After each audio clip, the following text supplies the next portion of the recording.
Welcome back to the Indie Game Dev Journal, a series focused on my journey as a game developer.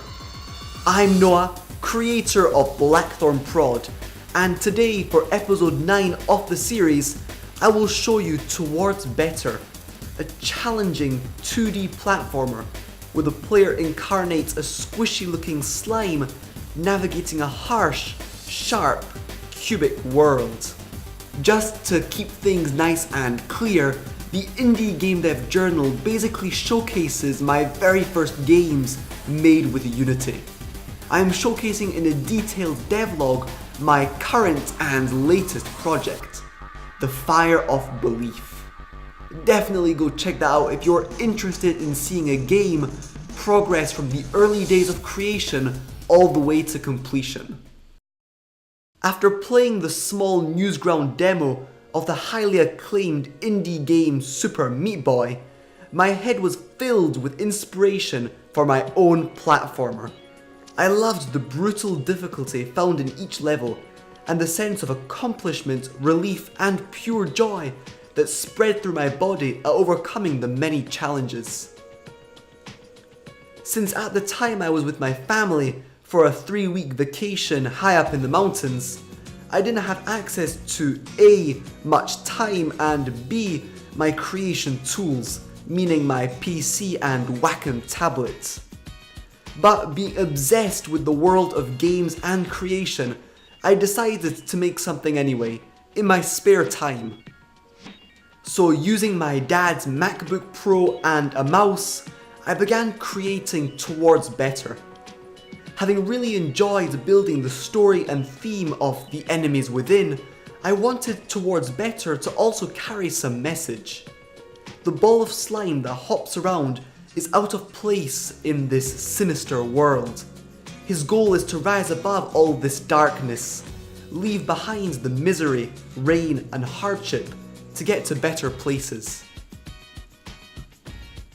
Towards Better basically illustrates the fact that no matter where we are, who we are, what has happened, we can be happy and successful. We just need to truly believe and act towards that goal. So as the player, you can change the direction of the character who is constantly moving, and by hitting space, jump around, with the ultimate goal of reaching happiness and fulfillment. Not having the Wacom tablet, the sole option that offered itself to me was jumping in the world of pixel art. Some games have breathtaking characters and worlds made in this art form. Being a complete beginner in the medium though, I went for something very simplistic, dreaming up assets that would be highly reusable on a gameplay and aesthetic point of view. The buildings in the background, for example, are just one simple sprite that I scaled around and gave more or less transparency. Same for the clouds, spikes, platforms and ladders. Basically, I needed to make little, but that small amount had to be reusable, has to make interesting and difficult levels. Take the basic spikes.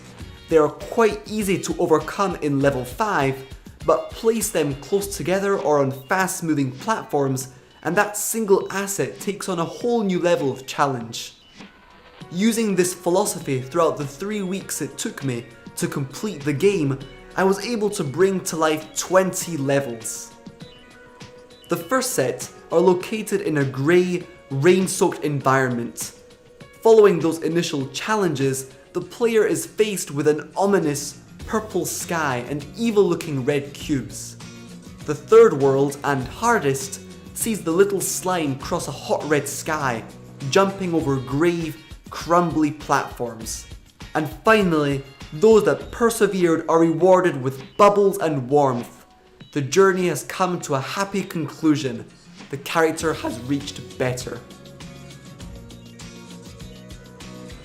Making this game has taught me many interesting things, but the one that stands out to me is that if we want it, we can learn and create anywhere. There's rarely a valid excuse as to why we are not progressing, learning and creating. All we need is a laptop, some time and passion, to bring our imagination to life. And talking about bringing imagination to life, the last game I will showcase on the Indie Game Dev Journal series is another 2D platformer where you control this little round character shooting bubbles of paint and bringing inanimate sketches to life. Of course, I will still be making videos about my journey as an indie game developer, but on my new playlist entitled Unity Devlog Fire of Belief. You'll find there a whole set of videos on the creation process of one single game. Okay, thanks so much for watching. I would love to hear what you think of Towards Better. The link to play is in the description and it can be enjoyed directly in your browser. No download required. Alright, don't forget to like and subscribe if you enjoyed the video. And with that, see you very soon. Cheers!